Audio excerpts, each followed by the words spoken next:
North Korea fired its newest HWASONG-18 missile, which Pyongyang describes as the core of its nuclear strike force, off its east coast on Wednesday in what it said was a strong practical warning to adversaries.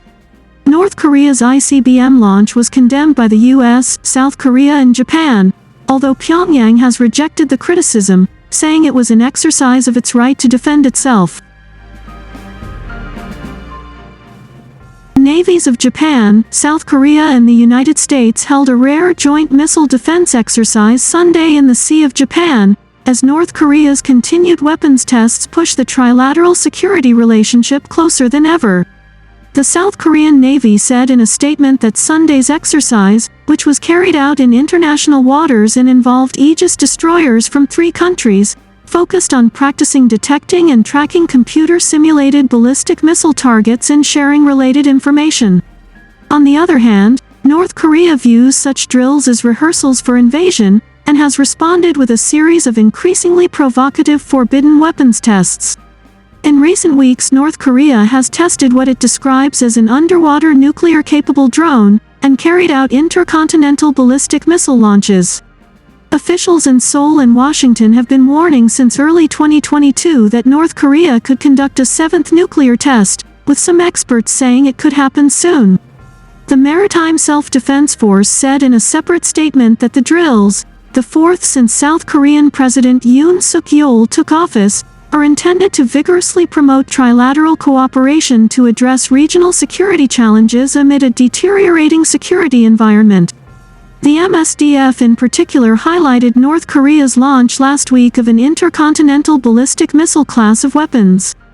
Pyongyang on Wednesday tested the solid-fuel HWASONG-18 ICBM, which it believes is capable of striking most, if not all, of the continental U.S., with the weapon spending 74 minutes in flight, a record for the country. This exercise serves as an opportunity to enhance our military response capabilities to ballistic missiles and enhance security cooperation between South Korea, the United States, and Japan. Sunday's trilateral exercise was carried out in international waters between South Korea and Japan, bringing together destroyers equipped with the Aegis radar system from all 3 countries, the Navy said. Washington and its Asian allies have been working to improve their information sharing systems about North Korean missiles. South Korea and Japan are independently linked to the U.S. radar system but not to each other. Media reports say that Japan and South Korea plan to independently link their radars through U.S. systems, providing Tokyo with real-time data in a move that will improve its detection capabilities as North Korea continues to fire missiles at unprecedented clips. Avoiding the thorny problem of 2 non-allied countries, Japan and South Korea, sharing complex information instantly. The move, the latest in a series of trilateral moves in response to increasing nuclear and missile threats from North Korea, comes amid a thaw in relations between Tokyo and Seoul.